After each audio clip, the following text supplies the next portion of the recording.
What is up, everyone? This is Mo Tutorials here. Today I'm going to show you how to fix your OneDrive error code 0x80071129 on your Windows 10 or 11 device. So let's get right into this. So if you're getting this error code, the easiest way to fix this is to go to your search bar and type in this basically path that I'm going to, again, I'll leave in the description for y'all.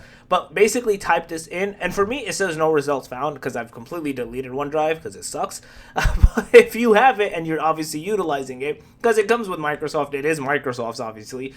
So basically just typing in this command, essentially I'm presuming yours is in the C drive, which should be majority of the folks. If it's in another drive, just do D, E, whatever. But it should be this. Once you do this, this is going to reset your OneDrive and essentially reinstall it. My general recommendation is to just download everything back to your computer or use Google Drive or something else that's better instead of OneDrive. It just kind of messes up the flow. Usually the external ones are separate. This one, it's kind of integrated into your computer, so it causes errors as you're seeing it happen to you. But again, if you want to keep it, obviously this path fixes a lot of this type of error because it just kind of resets it and in a sense reformats it.